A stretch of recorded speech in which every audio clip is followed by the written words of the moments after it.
Frieza log. Stardate. Who's got one robotic thumb and is the luckiest hoopy frood out there? This guy. Hey guys, MasakoX here.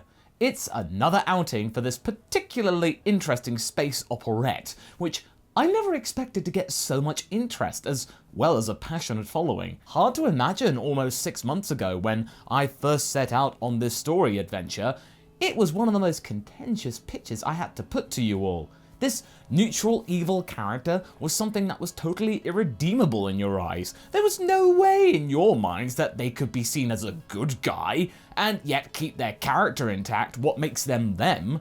You know the thing. The character would in theory or worryingly change totally, and the eventual result would be something utterly nothing like what made them so popular in the first place. This has probably been one of my hardest what ifs to put together, but I'm glad I've done it. I've learnt a lot, and I'm glad that you're still watching, as today we turn our attention back to Frieza and ask the question about what might have happened if he had become something more like a good guy. I mean, certainly better than what he was before, but not a sappy goody two-shoes like you might have come to expect from other interpretations and stories. Frieza is a very evil character from what we know, and he is certainly much more unpredictable than his father King Cold. He is the embodiment of lawful evil, King Cold.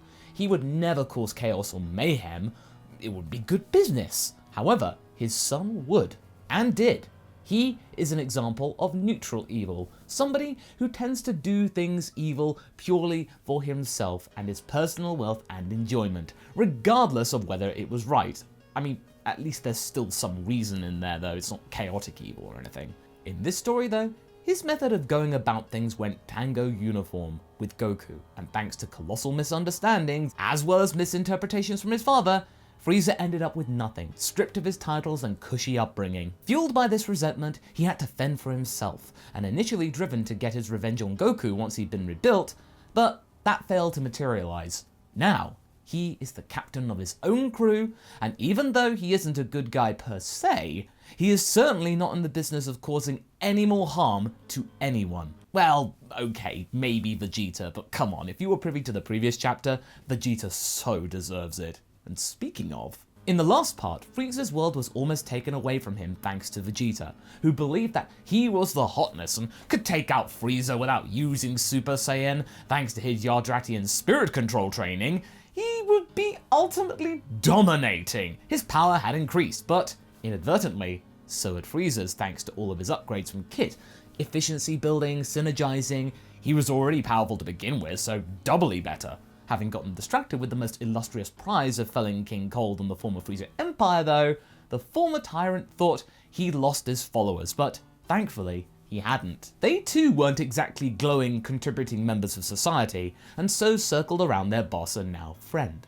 Chi-Lai and Kit stuck by him, and now with their new ship, they were now ready to start anew. But first, let's go to Yardrat and get things straight, in case Vegeta gets bored with his father and come back for round 2. On the way to Yardrat, the trio had gotten to know each other a little more, with Frieza leading the charge, fully disclosing his past and not leaving anything hidden from his allies in case anything slips up again. I really thought I'd lost you both. Without you, I don't know what I would do. Things before meeting you were very dire. I was broken, aimless, and alone. It was awful. The mood is very somber before Kit lightens it up. Come now, droid boy. Why you gotta bring down the mood? I have a name, Kit. You don't have to call me that anymore. I know, but it's kinda hard to get used to. I will in time, just give me a while. I'm not exactly one for change. Kit had also chosen to open up with his past a little more, and his past was also little in detail. I used to be one of those kids who liked to play with random junk. Nobody would really talk to me, but my mom, that was okay. I didn't want to talk to them. In the end, when your father was on one of them recruitment drives for mechanics, I leapt at the chance. I was stationed at that garbage world 40 years ago, where you found me, and I never looked back. Frieza was very confused. You were okay with being alone with nothing but trash for company? Kit shrugs. So what else was new?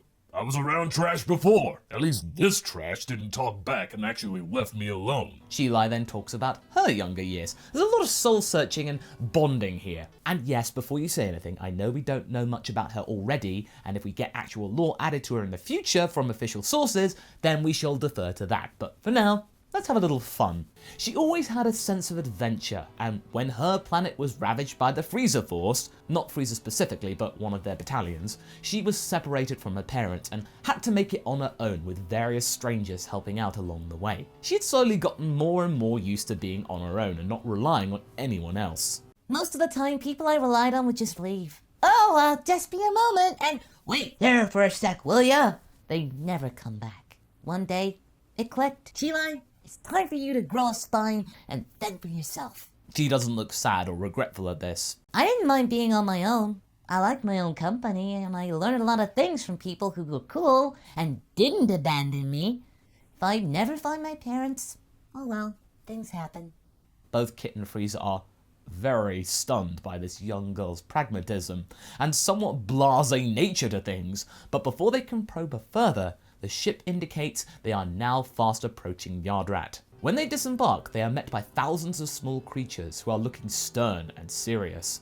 They're not going to be just simply able to walk in here, clearly. Chilai is very perturbed. I thought you said they were chill, old man. Frieza is irked by the comment, sure, but he is just as confused. They are supposed to be chill. I don't understand why they're acting like this. I do, says Kit. I bet they can't stand your ugly mug. Sure enough, as they walk forward, none of the Yardratians, who are usually welcoming, like they were with Vegeta, are really registering them. Eventually, one giant example of them appears and looks neutrally down at Frieza. For minutes, there is nothing going on.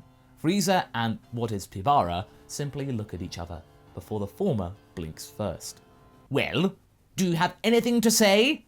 A few seconds lapse. Yes, I do. You have come a long way, Lord Frieza. There is a commotion amongst the crowd. Lord Frieza, he's here. Is he going to destroy them all? Is he here to blow up their planet for no reason? Or ready it for auction or something? Why is he all robot-like? What's going on? I see you have figured out who I am. You are a perceptive one, aren't you? I always heard that Yardratians were weird little imps who performed parlor tricks. However, I seem to have met one of your recent graduates. He was rather feisty, I must say. Pibara nods slowly. Ah, yes, Vegeta. The commotion starts again.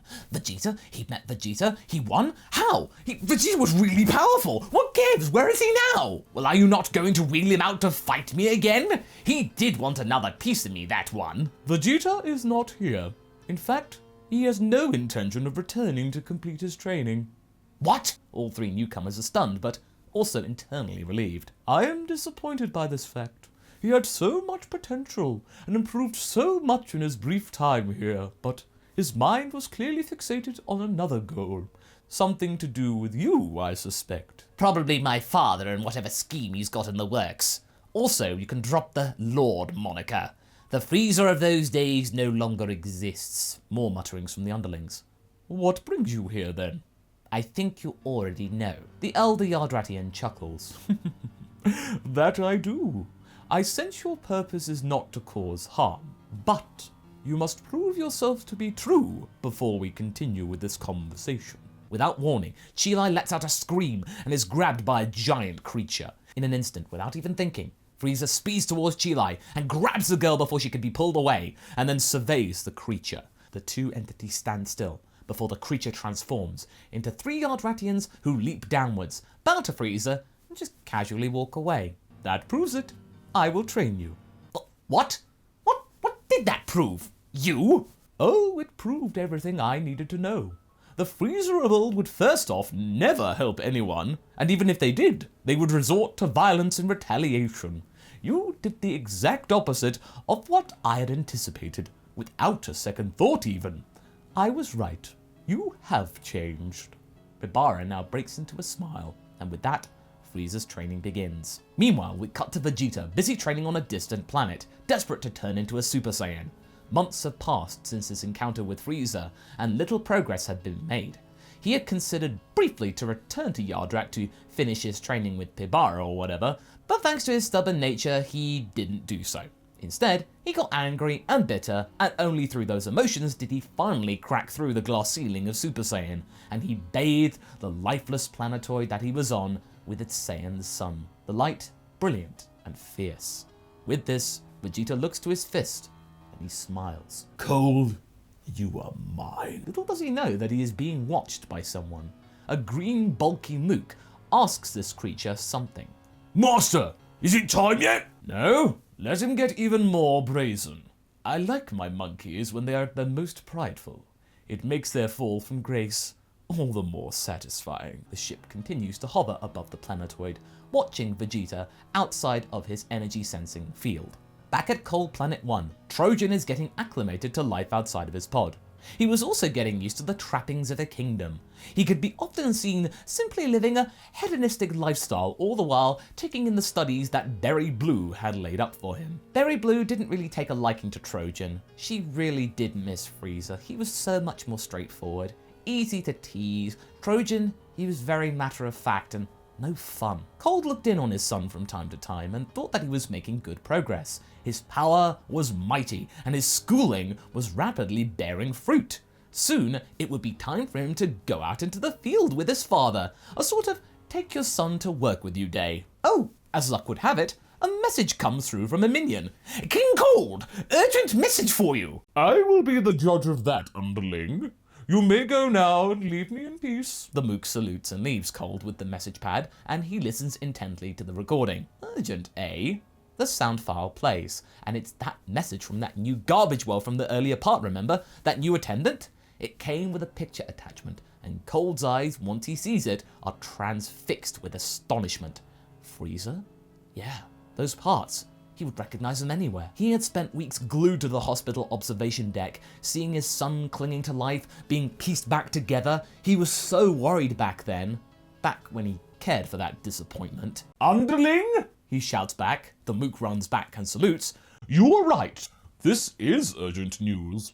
Which planet did this message come from? One of the distant garbage worlds, Your Majesty! The coordinates are on the message. The king smiles menacingly. Here.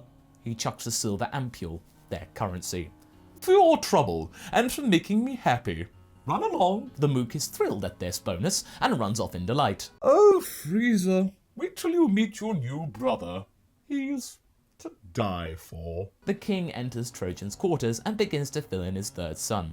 They're going for a little trip to a garbage world. The hunt for Frieza begins. 6 months later, Frieza's training has progressed well. In that time, Pibara had learnt many things about this new Frieza. He was a lot more calm and at peace, genuinely worried for his allies' well-being, far from the despot he was before. He had also focus and great power, despite the mechanical limitations. Chilai had also dabbled in some of Pibara's training, but only in a casual capacity when she was bored, and it was something to do. She was finding this tedious most of the time, but luckily, she had been able to find some Yardratian children to play with, and made some friends. The first friends her age that she'd made in a long time. This place was a little quiet for her taste, but it was alright. As for Kit, he had taken himself to becoming the repairman of Yardrat, fixing a lot of the apparatus of the planet. Only if he was left alone to do so. Listen here, you little imps. If you keep the conversation to a minimum, we'll get along famously. Back with Frieza, Pibara could sense a great power forming inside his new student. He wasn't sure whether to tell him or not, still wary of his past life. Would he turn on them once he found out this new strength? He needn't have worried though. Frieza already knew that something was happening. This was the first time in his life he had taken training seriously. He was born strong, but never knew how to focus or apply himself properly. Thanks to Pibara, he had done so. He felt much stronger. Remarkable. The monkey wasn't kidding. This training is unreal. He is astounded with the efficacy of this power. Pibara chuckles. This is just the beginning, Frieza. I have much more to show you. You can build on this with some of our loophole flourishes. Frieza asks what these are, and he is presented with 4 of them, as we know now. Traits of Yardratian: gigantification, healing, copies, as well as instant transmission, that being the most basic move. Decisions. That's well all and good, but I wish for you to train me in a more direct fashion. Pibara shakes his head. Alas, Frieza, Vegeta wished for the same exact thing, but I cannot do that. We are not physically strong beings. You would snap us like a twig in a second if we went toe-to-toe in the traditional manner. For that, you will have to take that up on your own." Frieza clenches his fist in anger. "Curses! I am surprised that you hadn't figured that out already. People are so impatient these days." So now, his days were spent training on his own, as well as some further meditation with Bibara. In that same time, Cole's investigations into his second son's whereabouts were heating up, with the new garbage world attendant who gave him the message in the first place describing the ship that had left, and that said ship had then been tracked to its latest owner, before said owner being interrogated and then eviscerated by an obsessed Trojan. Cole being just a little bit annoyed at this impertinence. Now, Trojan. We don't have to be so extreme with every single clue we come across. "Sorry, father. I am just dead keen in meeting my brother." King Cold calmly laughs to himself. As am I, son. Soon enough. As for Vegeta, he is refining his Super Saiyan power, and it's going very well. But before he decides to find a different planet, one with a higher gravity to train on, he is accosted by the owner of a ship. The owner, Vegeta recognizes. "I knew you would show yourself eventually. Cooler." Cooler smiles. "It seems that you and I have mutual interests now. What say you would discuss a joint venture in ending my father's overblown legacy?" And that's where we're going to be leaving things for right now. So what do you guys think? What will Vegeta and Cooler do? Will they rope Frieza's fate into their future endeavors? Leave a comment below and let's get this discussion going. And I shall see you in the next video. Catch you later!